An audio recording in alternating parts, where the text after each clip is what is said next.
अहमदाबादमधील मेघाणीनगर या रहिवासी भागात एअर इंडियाचे प्रवासी विमान कोसळल्याने एकच खळबळ उडाली। विमानात 242 प्रवासी आणि क्रू मेंबर्स होते। टेक ऑफ नंतर काही मिनिटातच हे विमान कोसळल्याची माहिती आहे। अपघातानंतर परिसरात जोरदार स्फोट झाला आणि आकाशात धुराचे लोट दिसले। स्थानिक नागरिकांनीही याला दुजोरा दिलाय। अपघातस्थळी तात्काळ अग्निशमन दल, पोलीस आणि रुग्णवाहिका दाखल झाल्या असून बचाव कार्य सुरू आहे।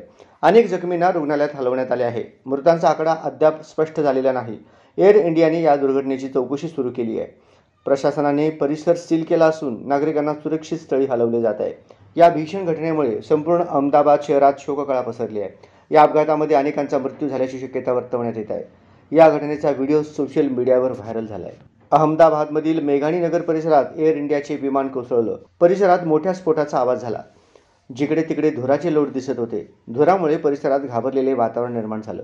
अग्निशमन दल तात्काळ घटनास्थळी दाखल झाले असून बचाव कार्य सुरू करण्यात आले आहे। स्थानिक पोलीस आणि बचावकर्मी घटनास्थळी आहेत। या अपघाताचा तपास आणि कारणांचा शोध घेण्यात येत आहे। गुजरातमधील अहमदाबाद शहरातील मेघाणीनगर या रहिवासी भागात एअर इंडियाचे प्रवासी विमान कोसळल्याने खळबळ उडाली। टेक ऑफच्या काही मिनिटातच झालेल्या या दुर्घटनेत विमानात 242 प्रवासी आणि क्रू मेंबर्स होते। दुर्घटनेनंतर घटनास्थळी काळ्या धुराचा लोट पसरला, ज्यामुळे परिसरात भीतीचे वातावरण निर्माण झाले। प्रत्यक्षदर्शींनी सांगितले की विमान कोसळताच मोठा स्फोट झाला आणि आकाशात धुराचा लोट दिसू लागला।